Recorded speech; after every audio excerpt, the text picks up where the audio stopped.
People usually think of my life as a fairy tale, a common young woman chosen to be the beautiful queen of exotic Persia and then chosen to save her people.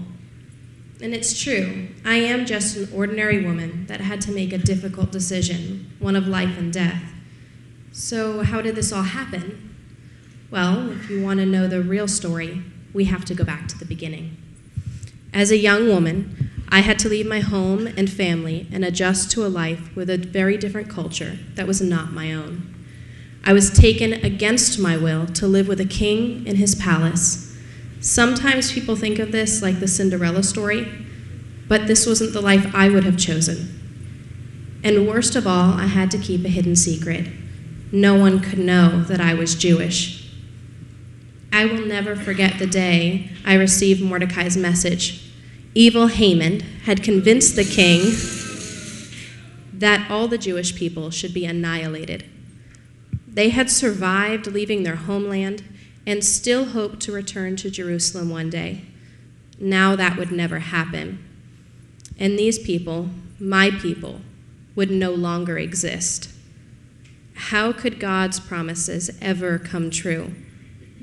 Suddenly, I realized that this depended on me, and my heart sank. In order to ask the king to spare my people, I would have to reveal my identity, and if he chose not to, then I would die as well. I was so scared. Wouldn't you be? I hesitated. I even tried to talk myself out of it. But after I prayed and fasted, the Lord gave me his courage. I approached the king, and he received me, and he spared my people. I and my people were saved. Now, every year on the 14th day of the month of Adar, we celebrate this victory, the holiday of Purim.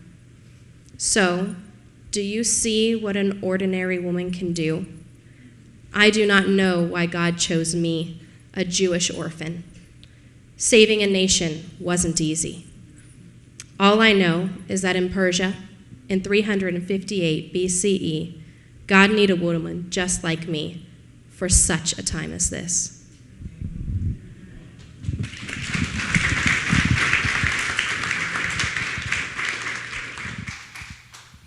I was a teacher, a kibbutznik, stateswoman, politician, and the 4th prime minister of Israel. I'm just an ordinary woman. So how did all this happen? Well, it's an interesting story, but we have to go back to the beginning. I was born Golda Mavovich in 1898 in Kiev, Russia. One of my first memories as a little girl was being afraid of pogroms. I was Jewish. When I was 8, my father moved our family to the United States, Milwaukee, Wisconsin, and to a very different life. I loved going to school and helping others. When I was 11, I organized a fundraiser to pay for textbooks for poor students. And at 14, I was the valedictorian of my class, a natural-born leader, everybody said. After college, I became a teacher and a member of the labor Zionist movement. In 1917, 2 wonderful things happened. The British Balfour Declaration was made. It supported the establishment in Palestine of a national home for the Jewish people. Then I met and married Morris Meyerson. In 1921, we both left our jobs to join the kibbutz Merhavia in Jezreel Valley, Palestine. I picked almonds, planted trees, cleaned the chicken coops. The kibbutz chose me to represent them to the General Federation of Labor. But after Morris contracted malaria, while toiling 2.5 years to drain the swamps, we moved to Jerusalem, where our family grew to include 2 children. By 1928, the children and I moved to Tel Aviv so that I could work at the Working Women's Council. This job required me to return to the United States for part of the time. And Morris and I grew apart, but we never divorced. Oi, enough of the past. Let's get to the exciting part, how Israel became a nation in a day. In June 1946, the British government cracked down on the Zionist movement in Palestine. They arrested all of the leaders, leaving me to head the political department of the Jewish Agency. I became the negotiator between the Jews in Palestine and the British authorities. In January 1948, I was sent to the United States to raise $25 million for a much-needed armament. Our Arab neighbors were preparing to destroy us, and we had only a small army, not even planes or tanks. But I didn't go home with $25 million. I took home $50 million.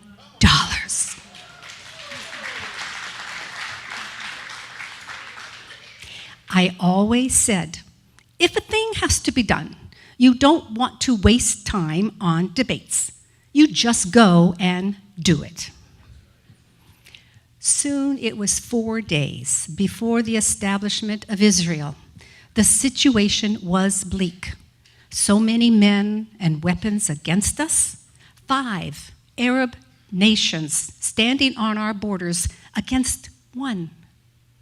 So I secretly met with the Jordanian leader whom I had talked with before. But this time was very different because of the armies standing on our borders. I had to disguise myself as an Arab woman and travel to Jordan with a male co-worker, since women were not permitted to be in public otherwise. But it was to no avail. I urged King Abdullah not to join the others, the 4 Arab nations against us. He asked me not to hurry to proclaim a state, and I answered, "We've been waiting 2,000 years. Is that hurrying?" 4 days later, May 14, 1948, I was one of the 2 women signers of the Israeli Declaration of Independence.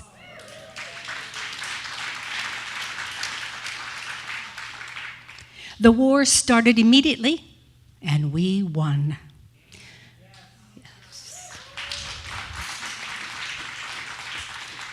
You see, we Jews have a secret weapon in our struggle against the Arabs. We have no place to go. Did you hear me? We have no place to go. In 1949, I was elected to the first Knesset and served as Minister of Labor. I developed projects for housing and employment for our rapidly increasing population. I was asked to Hebraicize my last name in 1956, as everyone in the government did. So Meyerson became my heir. I liked it because it means illuminate. In 1969, when I was 70 years old, I received my final political position, Prime Minister of the State of Israel.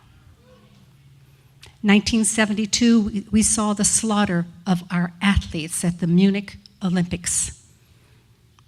I frequently said, there will be peace in the Middle East when the Arabs love their children more than they hate us. Today, there are many streets and schools named after me. Movies have been made. I've been called the Iron Lady of the Israeli politics. David Ben-Gurion said that I was the best man in the government. but I'm not sure that was a compliment. You see what an ordinary woman can do? I don't know why God chose me, Golda Mavovich Meyerson Mayer. Birthing and building a nation certainly hasn't been easy, and I had some labor pains. All I know is in 1948, God needed a woman like Queen Esther for such a time as this.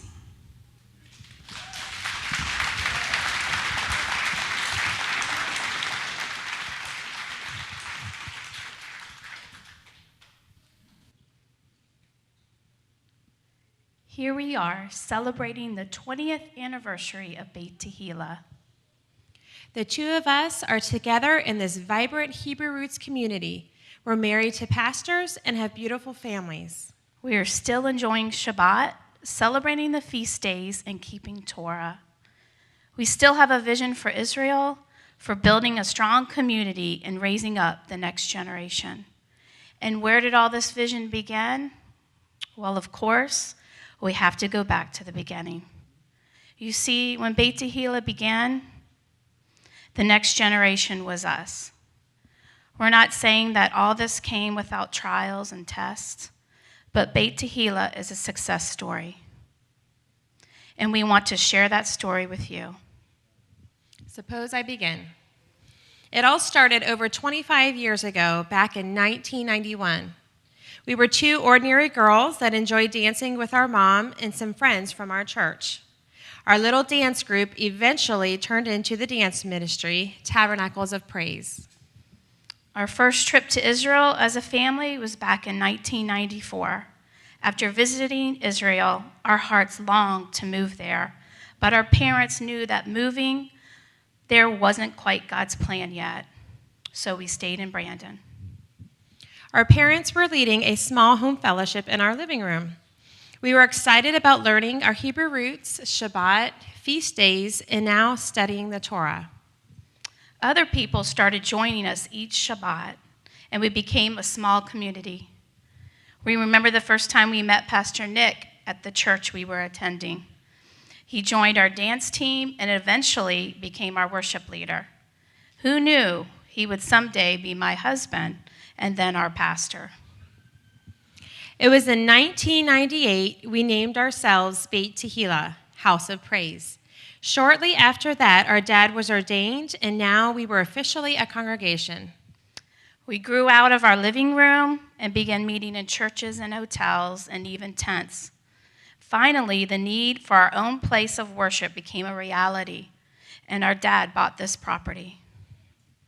One of the trials we had to endure was in November of 2002, our dad passing on to be with his Maker. It was a big test for us, but we persevered knowing that the vision is not about a man, but Yahweh. Our family and our congregation survived, and God put Pastor Nick in place to lead us to our future. What have we learned from the past 20 years that enabled us to continue to grow successfully? We look back now and see that we learned the richness of the Torah lifestyle by obeying God's word and following our parents' example. And this is what we want to teach by being an example to our children and to your children. The best way for Beit Tehila to continue to grow successfully is similar: by walking in God's love, obeying his word, by setting a godly example, and by loving and honoring each other in our community. When we were teenagers, there was not much fellowship for our age group. I guess you could say we were the only teens except for maybe 2 or 3 others. We were raised up mainly with the adults, which in some ways is very scriptural. Titus says, "Let the elders teach the younger." But we still needed those of our own age to walk this godly walk with us for encouragement. All age groups are really the perfect scenario for raising up the next generation, because each generation has something to add, and God designed it that way. The teens at Beit Tehila have that now. We have all 3 generations: grandparents, parents, and children. Raising up the next generation, the future nation of Israel is not easy. It takes a community, one that teaches God's plan, walks it out, and has godly relationships with those who are of the same mind and spirit. So you see what two ordinary teenagers can do? We don't know why God chose us, Danielle Dreyer-Plummer and Dina Dreyer-Messer. All we know is that in 1998, as well as 2018, God needed two women just like us and people just like you for such a time as this.